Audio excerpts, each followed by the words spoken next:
It's Tuesday, 3 December. Welcome to the PDB Afternoon Bulletin. I'm Mike Baker, your eyes and ears on the world stage. Let's get briefed. Today, we begin with breaking news from the Far East. South Korean President Yeol has declared martial law, granting sweeping powers to the military, only to reverse himself just hours later. We'll bring you all the details. Later in the show, President-elect Trump delivers a stark warning to Hamas, declaring that there will be, quote, hell to pay if American hostages are not released before he takes office. But first, today's afternoon spotlight. Breaking news from one of America's closest allies in the Far East. South Korean President Yeol has announced that he will lift martial law after lawmakers voted to reject his controversial move. Now, this decision marks a dramatic turn in a crisis that has gripped the nation for hours. I mean, seriously, this could be the quickest constitutional crisis in South Korean history.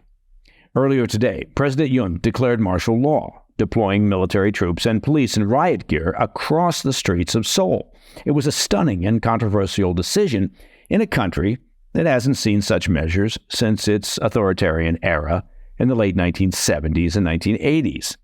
In his initial late-night television address, President Yoon stated that martial law was necessary to, quote, rebuild and protect the nation from falling into the depths of national ruin.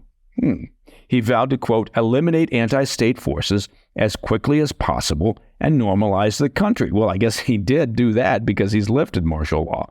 But he was calling on citizens to trust his leadership despite some, quote, inconveniences. Sorry, folks. I've declared martial law. There will be some inconveniences. The announcement immediately, as you might suspect, drew backlash from across the political spectrum. Opposition leader Lee Jae-myung, a fierce rival of Yoon's, called the martial law declaration illegal and unconstitutional. Even members of the president's own conservative party, including the leader of that party, criticized the move as wrong and promised to work against it. Now, South Korean law provides that martial law can be overturned by a majority vote in parliament. Well, that's very democratic. And in a late-night emergency session, the National Assembly, led by the opposition Democratic Party, voted overwhelmingly to demand its repeal. Under South Korean law, the president is obligated to honor this resolution. The Speaker of the National Assembly declared President Yoon's martial law decree null and void after the vote. In a follow-up statement, President Yoon confirmed he would comply with the Assembly's decision. Martial law, he said, would be lifted without delay, in accordance with the law, though he urged South Koreans to remain vigilant against what he described as, quote, threats to the constitutional order. Now, the rapid reversal has calmed tensions somewhat, but questions remain about the president's judgment and political future. Critics have pointed to the president's waning approval ratings and difficulties in navigating a divided parliament as reasons behind the martial law declaration. His administration has faced scandals involving top officials, and his wife, fierce opposition over budget disputes, and ongoing impeachment efforts targeting his allies. This marks the first time that martial law has been declared in South Korea since its democratization in 1987. The last such declaration occurred back in 1979 under authoritarian rule, an era that South Koreans fought to leave behind. While the immediate crisis appears to have subsided, protesters do continue to gather outside the National Assembly, with some calling for the president's resignation and arrest. As South Korea regains its footing, the international community, of course, remains closely focused on the political and strategic implications for a key ally in the Indo-Pacific.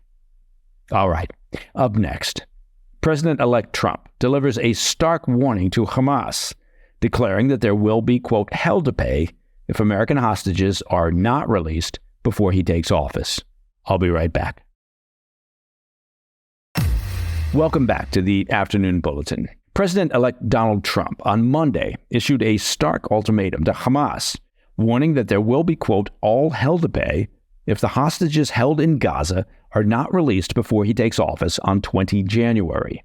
Trump's statement, posted on Truth Social, criticized the lack of progress in securing the release of the remaining hostages, including 7 Americans, who were abducted, of course, during Hamas's 7 October terror attacks on Israel last year. That assault left more than 1,200 people dead. Trump posted, quote, "Everybody is talking about the hostages, but it's all talk and no action," end quote. The president-elect pledged that failure to free the captives would result in unprecedented repercussions for those responsible, stating, quote, "They will be hit harder than anybody has been hit in the long and storied history of the United States of America.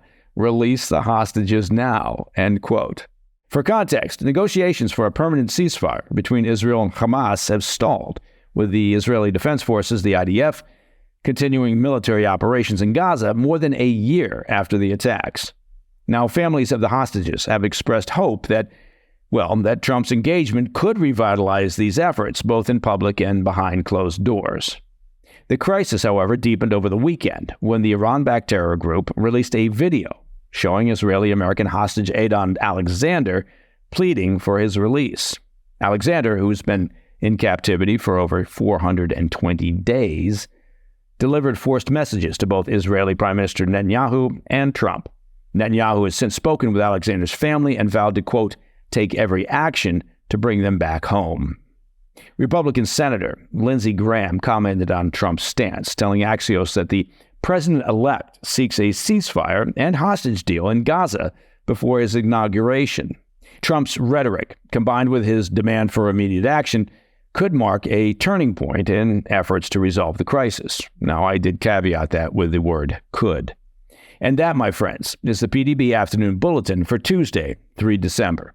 If you have any questions or comments, please reach out to me at pdb@thefirsttv.com. And, of course, if you're jonesing for an ad-free PDB experience, well, it's simple. Just become a premium member of the President's Daily Brief by visiting pdbpremium.com. Look at that. I told you it was simple. I'm Mike Baker, and I'll be back tomorrow. Until then, stay informed, stay safe, stay cool.